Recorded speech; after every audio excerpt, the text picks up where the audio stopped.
So this week I'm starting the video off a little bit differently for second week of training. Things went a little bit differently than I had expected. Definitely some frustration and jubilations. I took a couple notes as to what I kind of want to talk about to see if it's useful to somebody else. When I went out there on Saturday, I set up the camera and I just kind of got right into it. I was really excited to try the new release style. The idea behind the entire day was to focus on just using those back muscles. I was focusing underneath here, tightening this muscle to try and bring the bow down. I did that a couple rounds.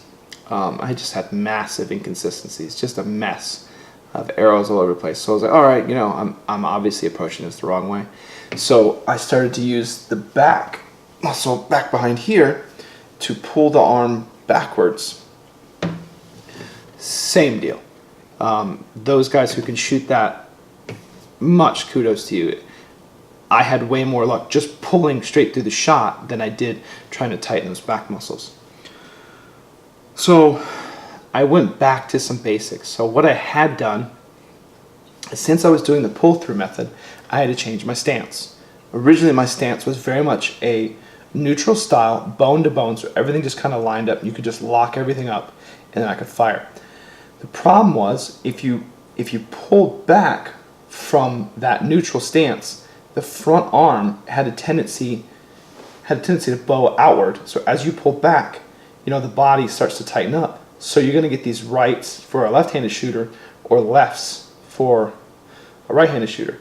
So in order to counteract this motion, I had to change my stance. So I moved to a more open stance. So that's how a lot of professional shooters shoot. So I thought that was just a natural progression of, where I would be going with it.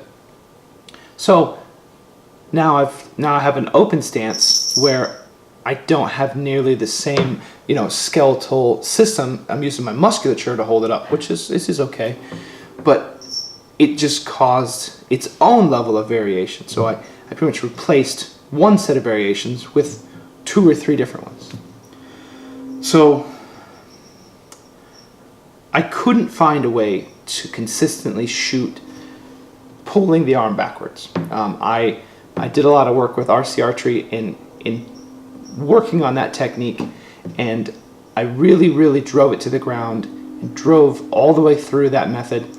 And I think the most amazing thing about archery is there's so many different ways to shoot that you need to find the way that works for you.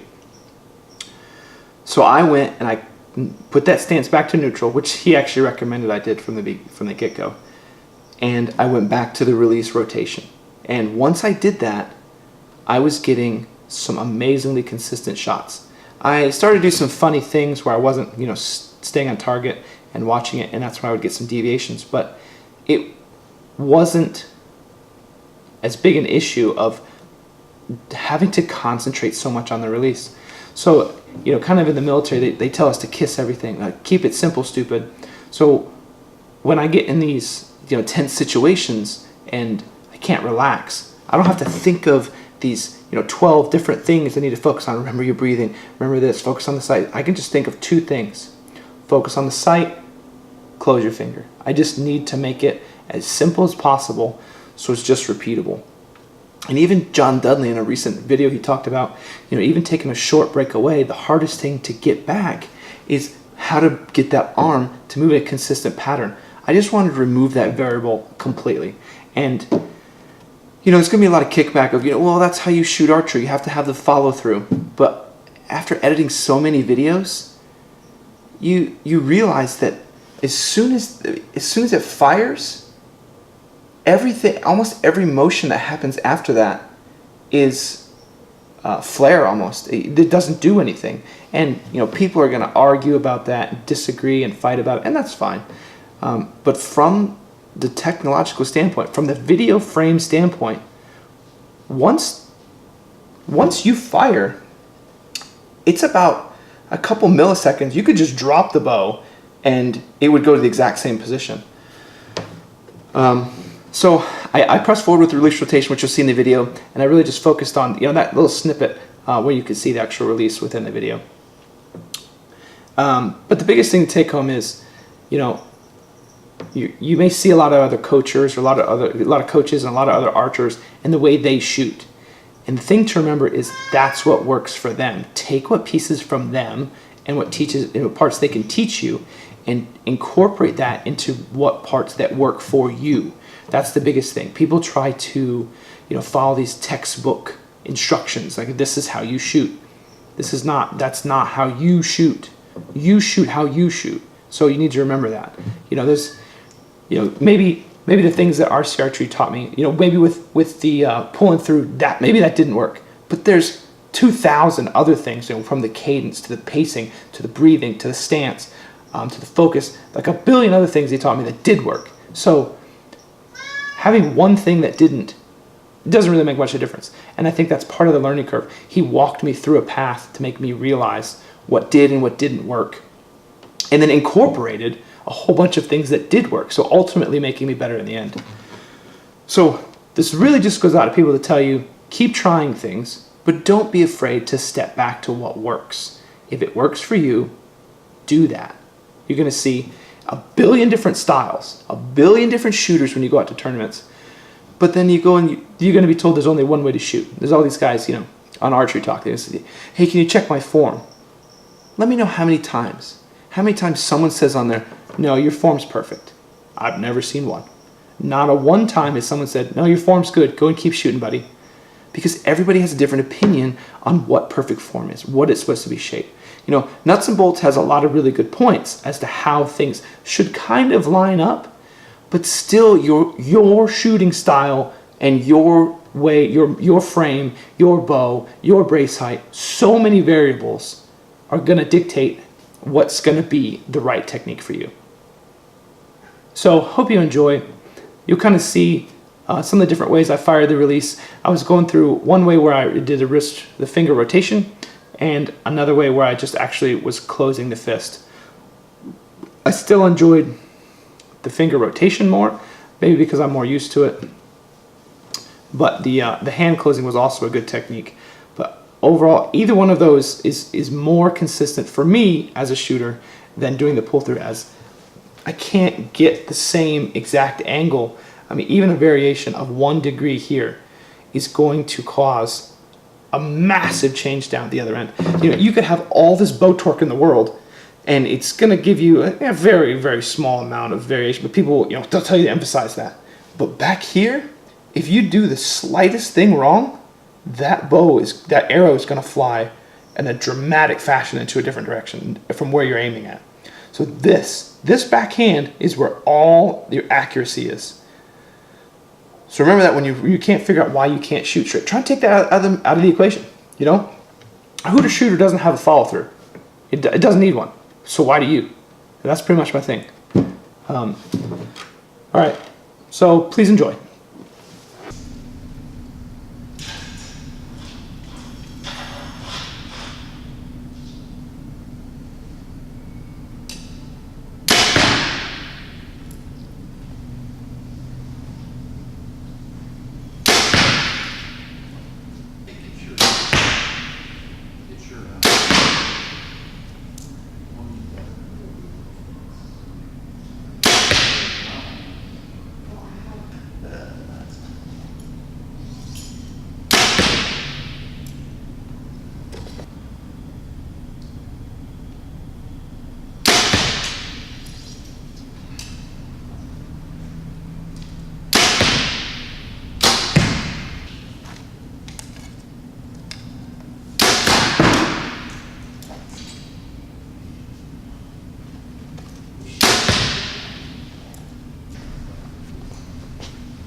That better be an arrow.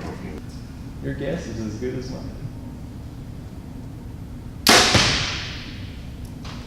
Oh, that's a good score.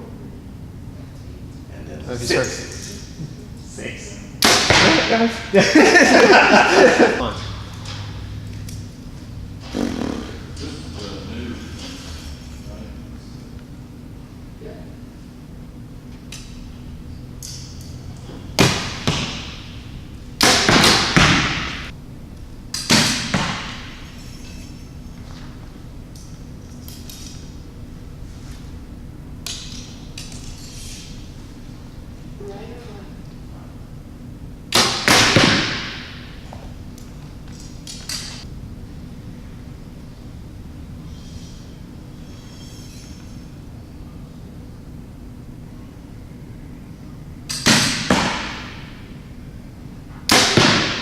Hey, what's going on with your forearm, dude?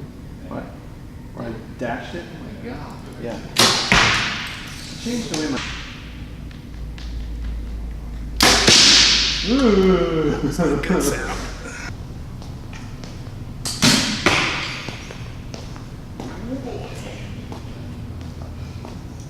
Oh, you didn't go get yours? You ain't getting for me? You ain't gonna take me to dinner now? He's just on base. Or he is, he's not showing it. On base, not shot. On base. My hand on, who's it?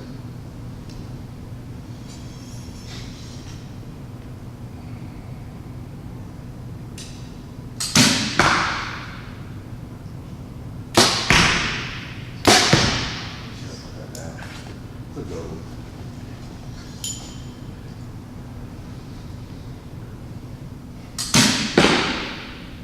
Push, pull, and chip.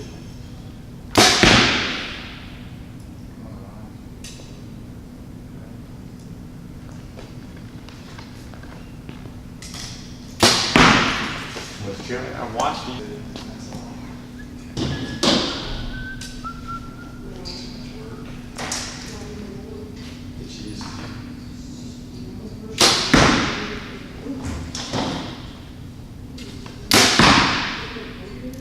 That doesn't feel too bad. Yeah, as long as you're holding the bow in the same spot, like right after this, like as a follow through or straight. Just remember not to move it, and it's still. like perfect. That's how I shoot normally.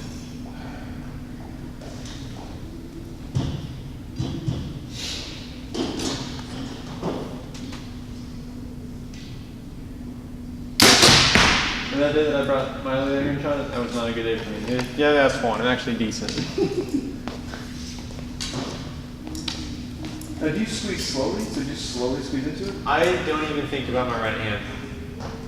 Okay, so my left. Let's- Or your left, yeah. I don't even think about my release hand. You just put it on there and just focus, and you eventually end up breaking it off. For whatever reason.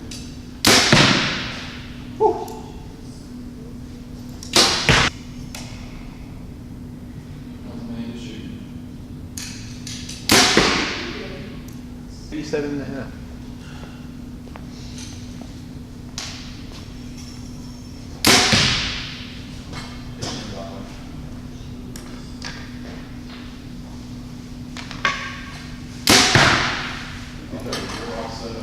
Basically.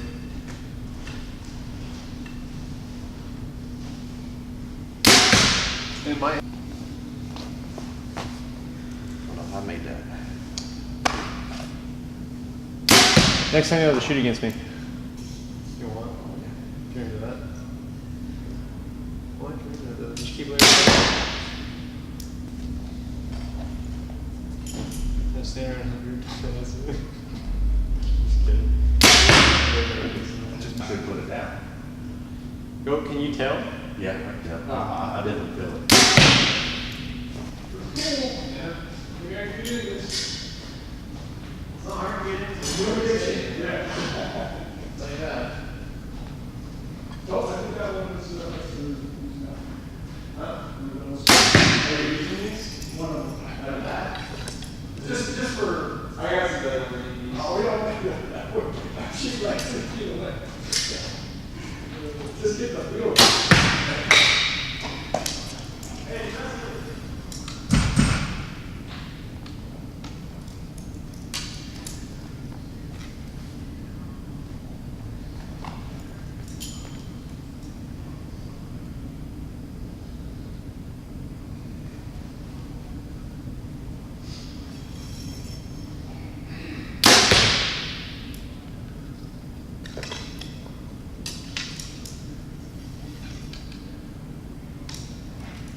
Target.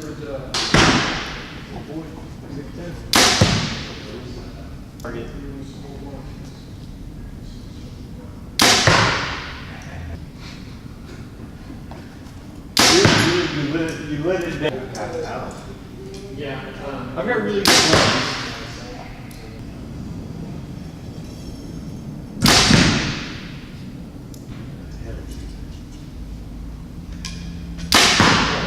Silence.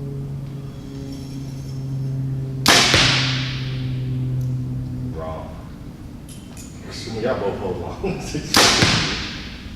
on. For people to shoot. Not me, you don't want to shoot. Yeah, why do you care? I don't care. I don't miss my shot, but then again, I don't think I'll be getting you. Maybe it's just like shoot.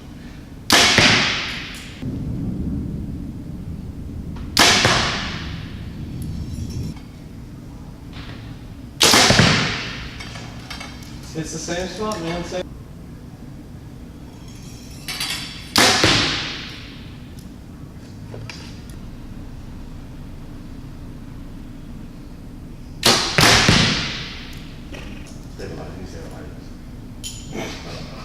That's what I was thinking. More weights, more weights.